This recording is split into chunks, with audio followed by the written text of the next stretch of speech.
Okay, we're talking about the Andy Griffith Show. Where was the series filmed? In Hollywood. It was filmed at the Desilu Studios on Cahuenga Boulevard. What was it, cross street? Can't remember the cross street. Okay. Um, and how many cameras were used? Just one.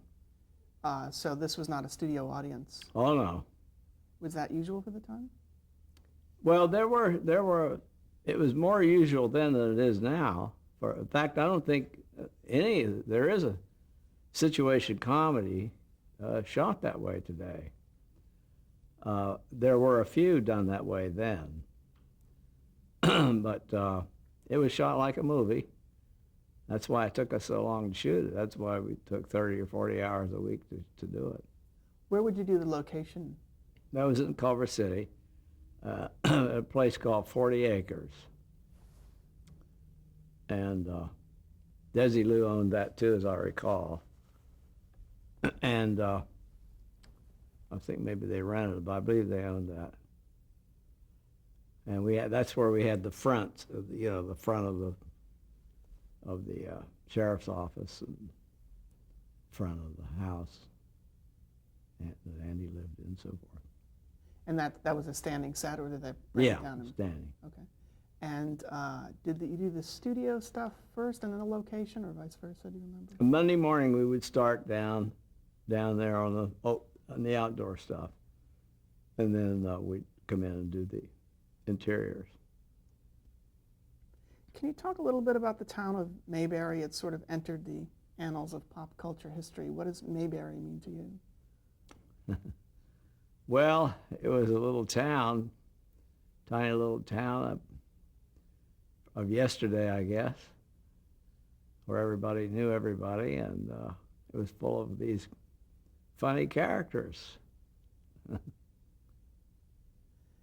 There was an episode where it's called Man in a Hurry, where a guy's car breaks down. Yeah. Do you recall that episode? Can you tell me what that's about? Well, he was in a terrible hurry, as you said, and then after he's in a rush, and by the time I don't remember the episode real well, but I remember that by the time he spent a little time, everybody got him slowed down. And that was the way of Mayberry. That was the way of Mayberry, yeah. Tell me about your working relationship with Andy Griffith. Well, it was great. We found that out. We became friends in No Time for Sergeants, of course. And we just immediately, at the very beginning of the show, of the Andy Griffith Show, we worked hand in glove alike. It was just, our timing was alike. I could almost tell when Andy was going to come in, and he said he could do the same with me. And Andy found Barney funny. I think that helped too. I could see sometimes in Andy's eyes that he was trying to keep from laughing, which would help me try to be even funnier. And Andy was like the ultimate straight man. I mean, he was the best you could imagine. I mean, his sense of timing was incredible, and we just thoroughly enjoyed that experience. So he allowed himself to be less funny, his character? Yeah, so that other he people pulled could back, let other people. I want to talk about some of the other actors on the show, and if you can tell me what character they played and what relationship they had to Barney. First, Frances Bavier. Well, Frances played Aunt Bee, and she was Andy's aunt, and she was just a sort of a wonderful old lady, not old lady, middle-aged lady, small town who liked to cook, keep house, and take care of everybody. Wonderful, lovely character. And talk about Frances the actress. Frances was a great actress. I'm not sure, but I think she had done some Broadway herself, and she'd done a lot of television. And she was very good. As I said before, I think everybody on that show was good. It was just amazing. One of the more famous episodes that centered around her character was the pickle story. Yeah, Can you tell me what that one was about? yeah. Well, that was she made these pickles every year, and they were terrible. And Andy and I would get home. We had a scene where we had to eat some of them. We were like, oh, you know how we're going to get through. And she decided to enter these pickles in the pickle contest. And we thought, Lord, it'll be terrible. So we sneaked some store-bought pickles in for hers, and then she won, and it cheated out a lady who had looked forward to winning that every year, who really made good pickles and made us feel terrible. It was a nice, sweet story, but it had a lot of fun to it, too. It was one of my favorite episodes. Did you have to eat a lot of pickles? Oh, on there? yeah. Yeah, because they kept shooting scenes over and over. They kept eating these pickles. I don't know how many we ate that day. How about Ron Howard? Did he eat a lot of pickles? I don't remember. Seems like a kid thing to do. All right, let's talk about Ron Howard. What character did he play, and what was the relationship between Barney and that character? Well, Ron was Opie, Andy's son, and he was he grew up on the show. When we started, I think Ronnie was actually 5 years old. He hadn't turned 6 yet. Couldn't read yet. And he was a nice little boy.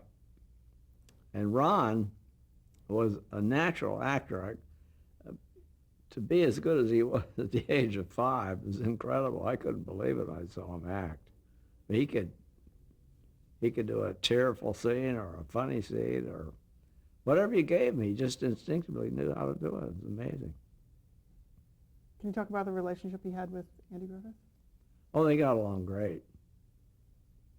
Yeah, and his dad would come every day and bring him. His dad, Rance Howard, was wonderful with Ron. But Andy and he had a very good relationship. Do you remember an episode called Dogs, Dogs, Dogs? This was an episode where Opie brings a stray dog to the courthouse, and I think Barney and Andy have to, it ends up there's a whole group of them after a while. And I think Barney, Vaguely, I don't remember too well. It's funny, some of the episodes I remember real well, and some I don't remember at all. And could you talk about, there seems to be a lot of life lessons, especially between the Andy Taylor character and Opie. Was that a conscious effort? Oh yeah, I think they did that, and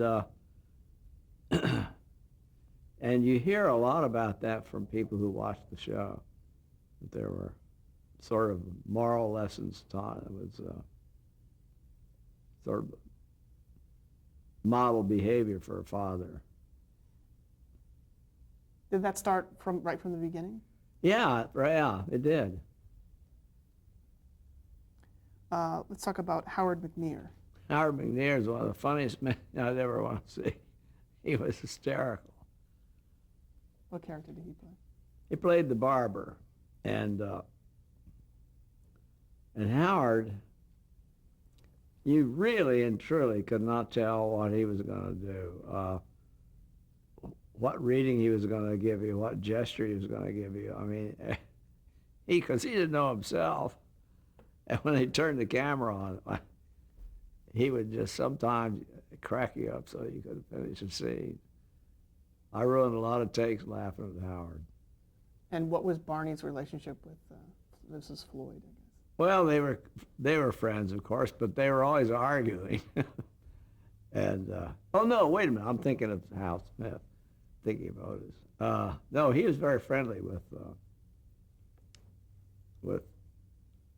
the Floyd, but he would also sort of lord himself over him. bring him in as a deputy every once in a while, deputize him and become his boss. Barney loved to do that. There's an episode called Convicts at Large Oh, where yeah. two of you, Remember that one. could you talk about that a little? That was a funny one. That's, these three, I think it was three or was two or three. Three, yeah. I think they had escaped and they kidnapped Floyd and Barney. And one of the lines that struck me so funny in that was the leader of the gang kept calling me Bernie.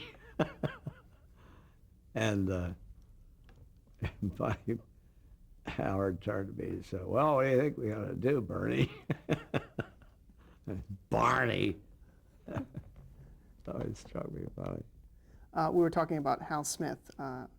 What was his character, and what did you think of him as an actor?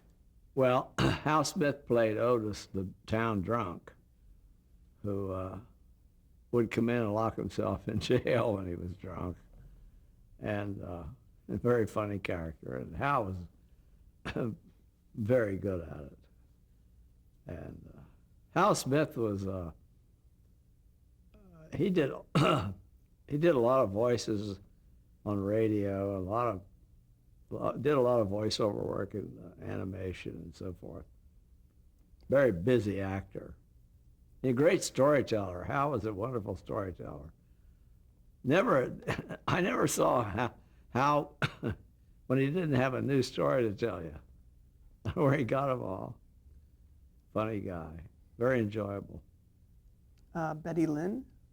Well, Betty played my girlfriend, Thelma Lou, and she was just a fine actress. Of course, Betty Lynn had been a contract player, I think, for MGM. I'm not sure about that. I know she did a lot of pictures, a lot of movie work before she came to our show. So she'd been around a lot. And you see her every once in a while in an old movie. Do you remember the first time she appeared? No, I don't. The next one, Jim Neighbors. Jim Neighbors, well, he came in later. I don't remember was it second season or third season, I don't remember which. He came in to play Gomer, excuse me, and worked at the service station. Very comic character, very, very funny. George Lindsay. George Lindsay played Goober, the other crazy guy. They were the two hickey guys. Do you remember some of the guest stars who appeared on the show? Well, we had a lot of, you mean became stars? Yeah. I think Jack Nicholson did the show once. Am I right? Yeah, did you recall? Well, I recall he did. I always wondered if I was right about that. I don't remember too well. He played a guitar player or something, if I remember right. How about some of these sort of semi-regulars, like Denver Pyle? Oh, yeah, Denver Pyle did the show a lot. What were his strengths as an actor or comic? Well, he's just a good, solid actor. How about, I guess probably the most famous semi-regular on the show is the character that Howard Morris played. Oh, Howie. Yeah. Well, that was such a strong character that today people talk about it wherever I go. They talk about, what was his name now again? Ernest T. Bass. Ernest T. Bass. They talk about Ernest T. Bass as if he was on every week or something. I mean, it really made an impression. He was very funny. Do you know how he got cast? No, I don't know. I don't know. And he would also later direct some of the episodes. Yeah, he became a director. He came in and directed. I don't remember how many he directed exactly. What was he like as a director? He was good. But my memory of him is that Ernest T. Bass character. Because Howie is a gifted comedian. Because he was on Show of Shows, with Sid Caesar and Carl Reiner. And just as a supporting comic, he was wonderful. Another one of those benchmark episodes was My Fair Ernest T. Bass. It was a takeoff on My Fair Lady. I don't remember that show. Yeah.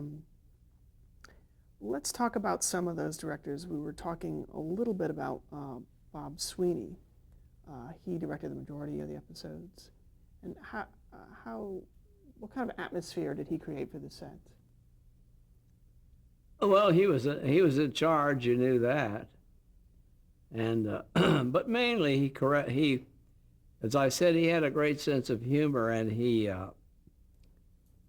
made sure that we kept that sense of humor about the show as a part of it, and he would laugh heartily at stuff we would do, you know. It just was part of him, the humor part, and he Bob liked to put people on when he could, and he put me on a lot. And I'd get madder than hell out of it sometimes. One time, I had a scene where Barney was supposed to get hit with chickens were flying in my face, or flying at me. So they had a guy they hired come in to throw the chickens at me, from off camera. So I said to the guy, "Now don't hit me in the face with the chickens.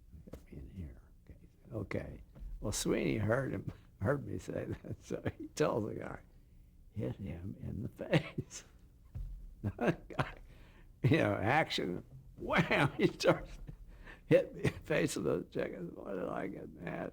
Then he got what he wanted on camera, though.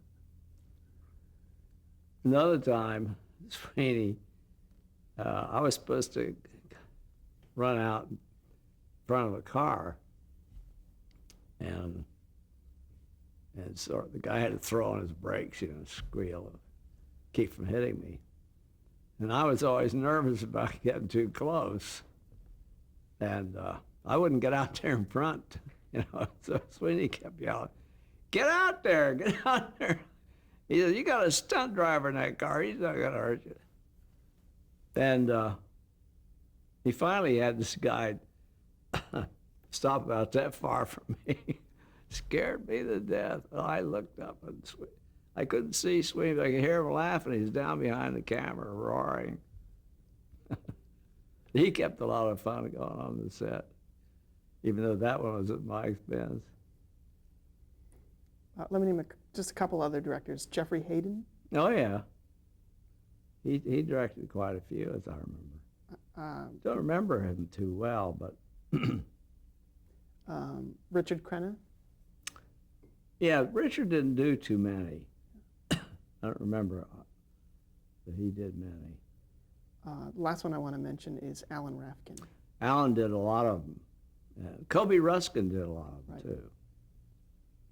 And Alan was a good director and a lot of fun.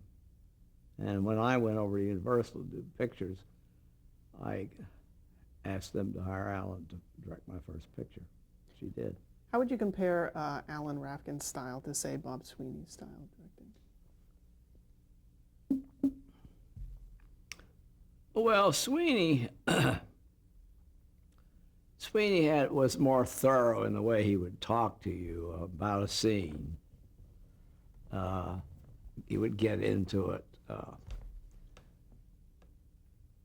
deeper, I think, even though, you wouldn't think of that on the Andy Griffith Show. But there were times when he wouldn't pull certain emotions out of you. I don't think that Alan got that far into that part of the feeling of it, but he was good, and he was efficient, and he was fun too. He made sure there was a lot of fun in the show. They were both good.